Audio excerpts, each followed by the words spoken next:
Hi guys, welcome back to Future Dimensions 360.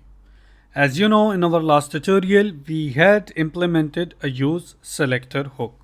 We had learned how we can access the store state or Redux store state with the help of use selector hook. Although there is another hook that's named as useDispatch hook that will allow us to have an access to our action creators inside the Redux store. How we can do that? Similar to our useSelector hook, we have to import useDispatch hook as well. useDispatch's hook is also nothing but just a method. This method will let you to get the hold or this method will return actually a reference. So you can get hold with the help of that reference to your action creators, or to not to your action creators, you can say that component will give you a hold of the dispatch method that is available inside the Redux store. With the help of that dispatch method, you will be able to dispatch any action by using action creator.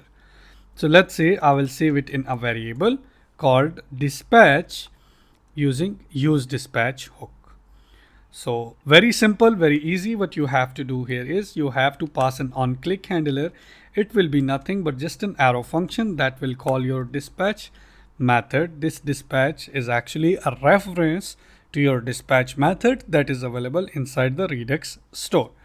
So what we want to do here is we want to buy a cake, and that action creator is available inside your cake actions under the cake module that is imported already as soon as I hit enter. And you have to call this function. Let's hit save and let's go back to our browser, and you guys can see now the buy cake button is working with our useDispatch hook as well. And here we are using connector as well.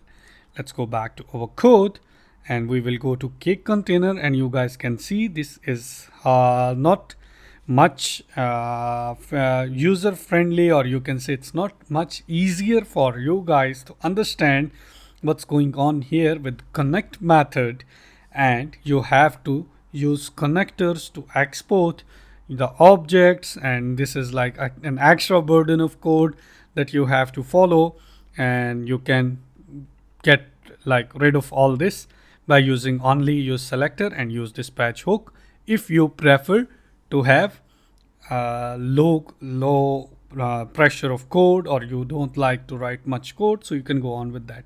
But if you like to have connector method, that's pretty much good as well. It's up to you totally which method you want to use, but both performs in a same way, or the functionality of both is similar to each other. You can use any one of these, whatever you want to use. So that's it. I hope you guys understand it. In case of any question, any query, you can comment us. You can reach us in our mailbox as well. And please don't forget to like and subscribe our channel. I'll see you in the next video. Until then, take care. Goodbye.